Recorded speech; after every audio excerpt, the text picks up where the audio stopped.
Christmas. We're here today with Process Art Discovery, and I want to thank you all for joining me. We're going to do some alcohol ink today, and we're going to be doing a fantasy flower. So hang in with us here, and we're going to have lots of fun.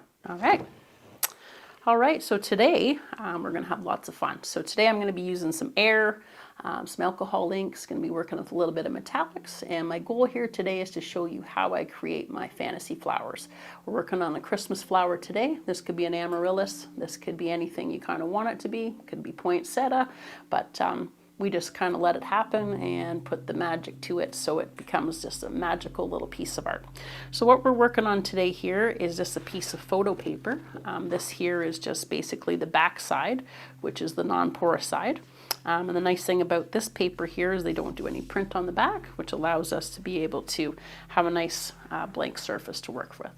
Now there's two ways of going about this with your alcohol inks. When we're working with a background, we always have to kind of take into consideration how the inks are going to move when we go to work on our flower. So you can kind of put in a bit of a background first and then work on your flower, or you can do your flower, but you have to just understand that if you're going to do your background after, it could just give you a little bit of touching with the color. So you might have to do a little bit more blending on that.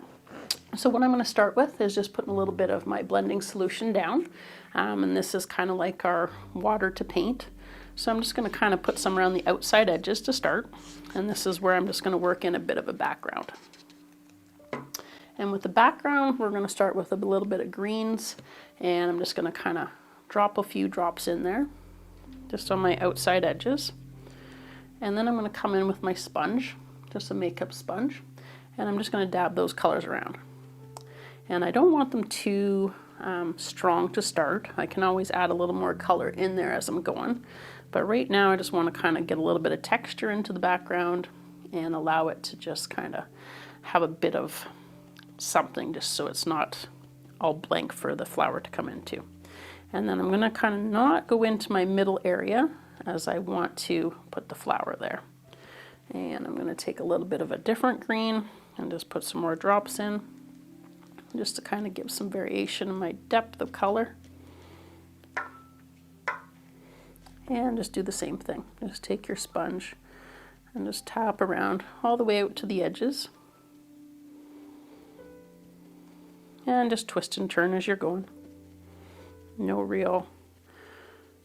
And then we're just gonna get it all the way out to the edges, just to kind of make it look like there's some greenery around. Okay, so I'm just going to let that breathe.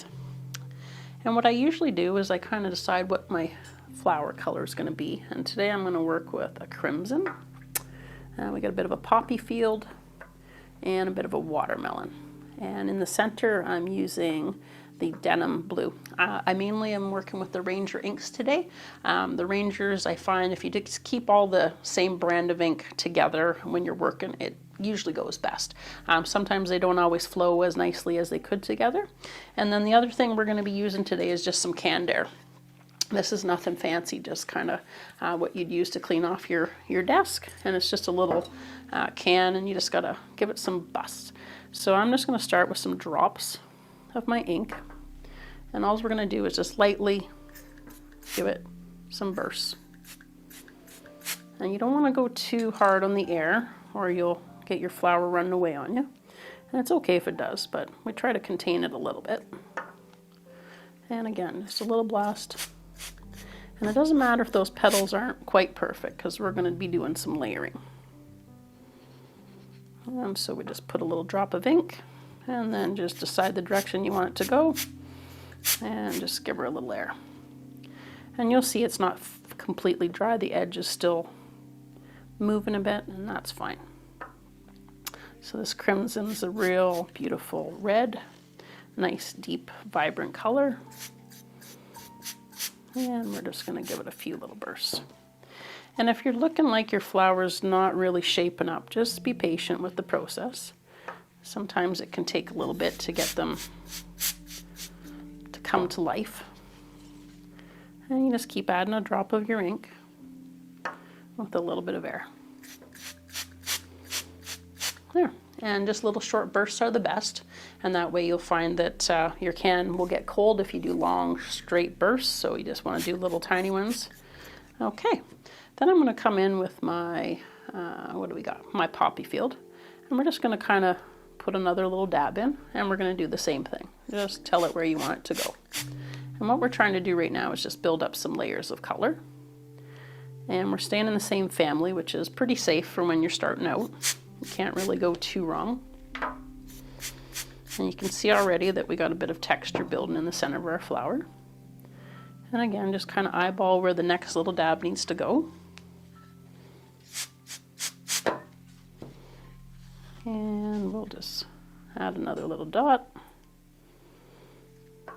And then we'll just give her a little blast of air. And sometimes I just kind of sit with it for a second or two and just say, okay, what now? So the other thing that I was going to introduce today is one of my favorite inks. So this here is a Pinata. The Pinata is, this is a gold, so this is a metallic. The fabulous thing about it is it just adds so much dimension and shimmer. So we're going to add that in a second, but we're going to work on a little bit of our center of our flower. So for that one, I'm using the denim. And it was kind of like not my first idea, but then I thought, well, let's just see what happens. And then all of a sudden I got all these nice colors happening, and I was like, yeah, that was a good combo. It almost looks a little bit like a poppy at this point, but once we kind of go a little further and start adding the gold in, it really shapes up. Okay, so you can see already we got a little bit of our flower shaping up here. So now I'm going to bring in some of our gold. It's really good to give this a little shake. You need to hear those little volleys rolling around to make sure that all your metallics are moving. Okay, so we're just going to go in and put a little dot in. And you'll see it just moving and fizzling. And then you just add a little bit of air. And the next thing you know, you got a whole new petal. So we're going to do the same thing over here. And keep kind of going with that. Okay, so I'm going to add a little bit more over on the side here. And just give her a little blast. Okay, so we're going to add a little bit more to the top. Same thing, just a little bit of air. And you can just see that shimmer just popping in there. So we're going to add a little bit more here, and we're going to do the same thing. So it's really just a process of just layering it up, adding your shimmer. Personally, I think that gold is just pure magic. Okay, and now if you had some of your red that you wanted to lighten out, another technique we can do is we can take a little bit of our blending solution, and we can just pop it in, let it expand a little bit, and give it some more bursts. And then all of a sudden you're getting some lighter spots come in, and it's just allowing you to have a little bit more dimension again and move some of that metallic around. Okay, and I just find sometimes it's best to rotate so you can kind of just get the air going the right direction. A little bit more of my blending solution and let it sit for a little bit so it lifts the color. And then just put a little bit of air. And you can see how you get all those little details coming in. And I think that's one of the things I love the best about the inks is it just seamlessly blends those colors like you didn't even have to think about it, it just does it.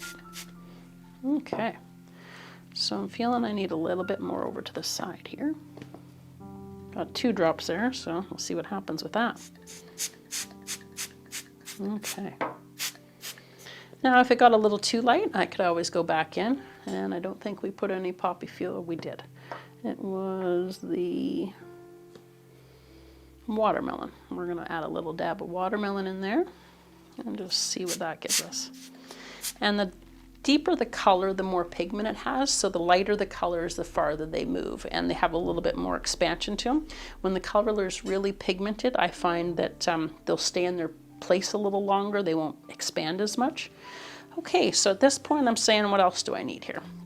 I think we're going to add a little flower up top here, so I think we're going to just start with some crimson and just put a little dab, and you'll see what I mean when I was talking about the green, how we're interacting with it. So it just allows you to kind of know that when you have another color, it's automatically gonna blend. So we're just going to put a little petal, like it's just a bud starting to open. And we'll come in with another little. And I think we're going to add a little bit of the crimson. Oh no, that's back to watermelon. They're very close in color, but it's more how they move that's really the difference. Okay, so I'm going to add a little bit of the gold. And I always just give it a little shake just to make sure you get the most out of it that it has to offer. And let's just put a little dab and some air.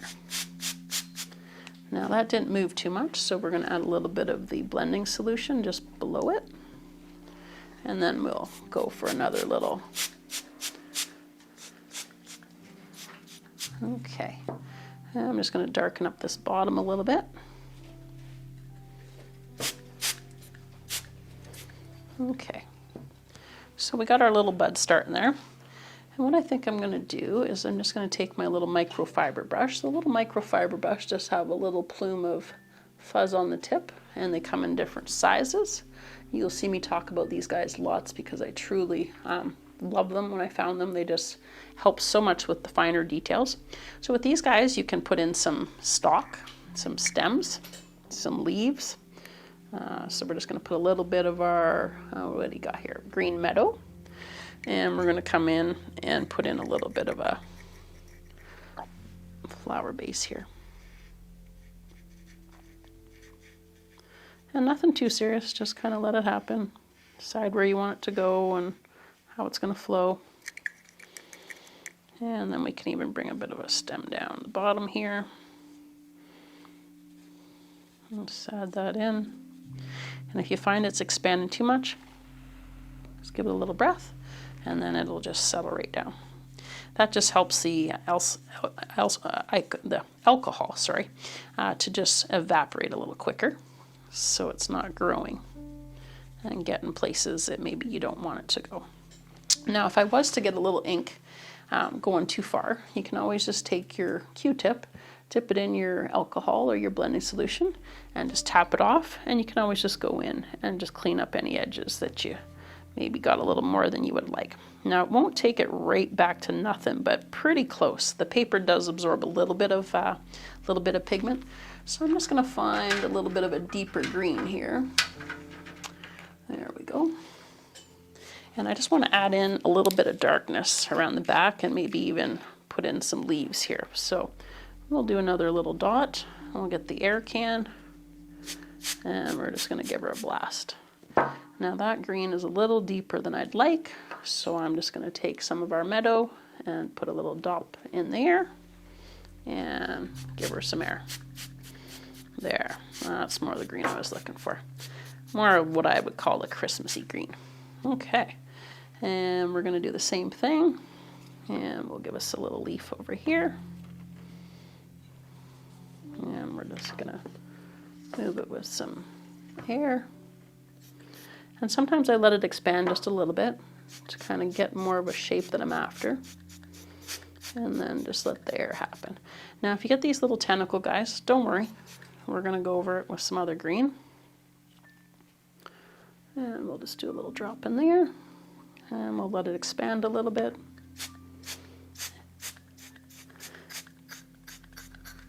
Okay. And so right now my leaves are looking a little blobby, so we're going to give them some attention here. I think I'm going to go for one more at the top, just to kind of balance it out a little bit. Okay. Now the other thing you can do with your little microfiber brushes is you can just dip it in your alcohol, tap it off on the paper towel, and you can go in and shape your leaves a little. So if you don't like the edging and they've got a little kind of carried away, you can just go and blend that all in. We can even make it a different shape. We can pull that ink right up into those little tentacles and make it a leaf. So you'll see that the alcohol pushes the dark colors away, and that's fine. We can go in and put some more color in if we want, or we can just let the light play on that. Okay, so we'll come up to this top one, and we'll just work it a bit. Could even put some little veins in there, soften the edge. give a little more detail even. Okay. So now I've got this white space in between here. So that's where you can decide what you want to do. You can take your sponge, tap in some more color. I'm going to work on this other leaf over here a little, just to kind of bring it together. And this one kind of did its own thing, which is totally fine.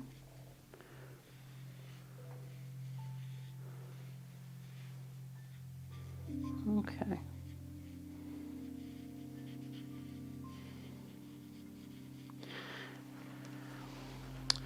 And I think with a little bit more darkness at the base here, because she's looking a little too light for being underneath the flower. So you always want to kind of think of where's your source of light.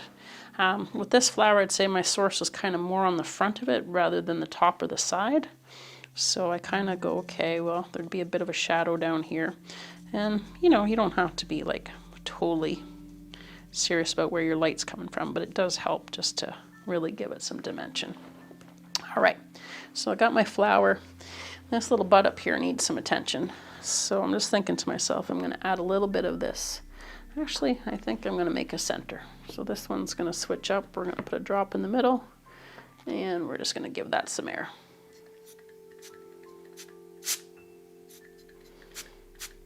Okay, I like how that turned out. And that drop I put right on top of the metallic gold, so you can see how it gives it that kind of shimmer.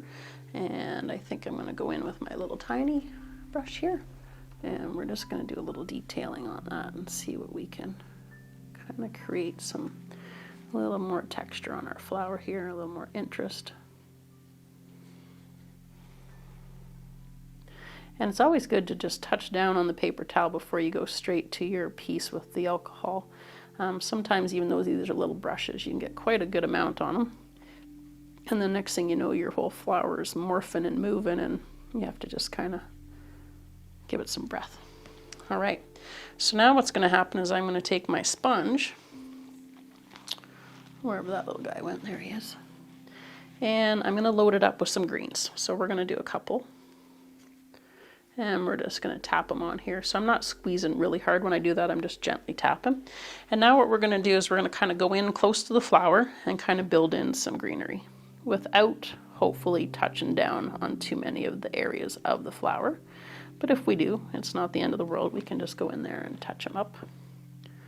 A little bit more of my darker green. And so again, we're just building in some foliage just to make it look like she belongs here. She's not just sitting out in the whiteness all by herself. And you just kind of tap it in. And again with this, it's just kind of a safe, friendly way to kind of give some different colors to the background. You could go in here with any color you prefer. I'm just working with some Christmassy colors because it's that time of year. All right, so I'm feeling pretty good about this so far. I think I might put some gold into the background just to kind of make it a little more interesting. So let's get a little bit more of our, oh, I'm actually going to take a little bit of our bottle, which is even a little bit darker, and just come in here just to kind of make it look like we got some, maybe some shadow down here. Okay. So you can try to get as close as you can to the flowers without. Now, if I would have had that whole background green, I wouldn't have had my red as vibrant as it was, so that's why I kind of chose to work it this way. I also use an airbrush at times to put in my backgrounds, and the nice thing about the airbrush is you can just go in and just add the color.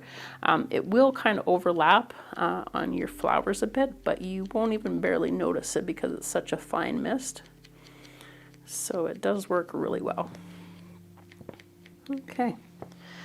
And even what you can do is even just go in with your little microfiber if there's some spots that didn't get enough green. And the nice thing about these little plastic cups is even if your ink does dry in here, you just put a little bit of your blending solution on there and it wakes your ink right back up.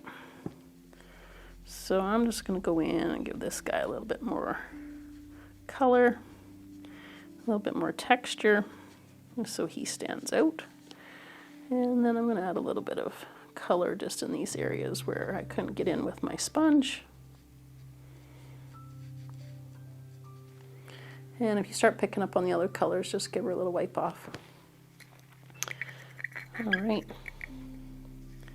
I'm going to come in and just add a little bit of green in here.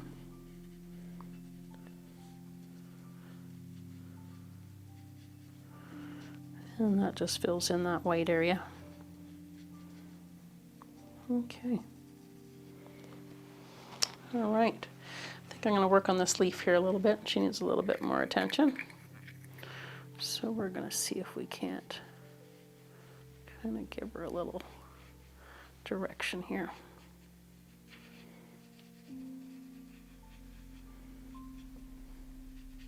And we're not going for perfection. We're just kind of going for the feel of it. We just want it to give us that funky flower feeling. So I call these my fantasy flowers. And there's really nothing wrong in a fantasy flower. You just do what feels right for you, and that's perfect. Okay. All right, this little stalk here needs a little bit of attention.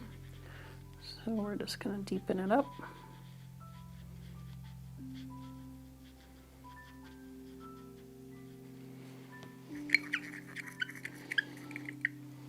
And a little bit of green in there.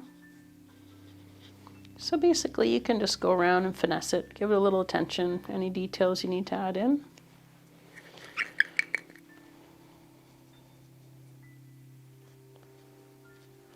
And I think just for the feel of Christmas, we're going to go in and add a little bit of gold into this. So again, just give your little alcohol ink. This is that Pinata Gold.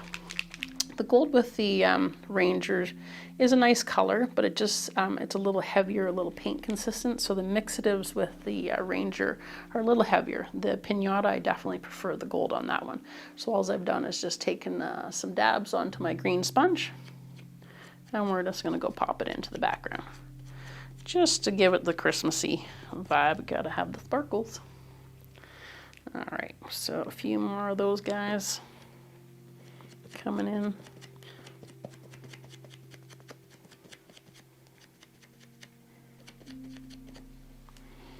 Okay, it's hard to pick up the metallic on the camera, but once the light hits this, you'll see it in many different angles, and every time of day when the sun hits, you'll see it differently as the sun picks up on the different colors.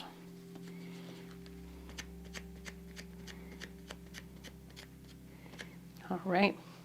And again, I could sit here and play with this all day. But pretty much that's the concept of a fantasy flower. You're just going to go in with your color that you prefer your main base to be. You're going to work your layers, add in a center, hit that with some more air, decide if you want your leaves, put them in, and then you can put in your background. So pretty much, I'm going to say that was a wrap for today on my fantasy flower. I hope you've enjoyed this. I hope that you were able to take away some new techniques and learn how to work with the gold. It's a really wonderful medium to work with, and it just allows you to have some shimmer, some metallic depth to it, and just creates more interest. So thank you for joining me today, and I hope you come back and we can do this again together. And I just want to thank you for joining me. And if you like what you see here today, like, subscribe, and share, and come on back and watch some more.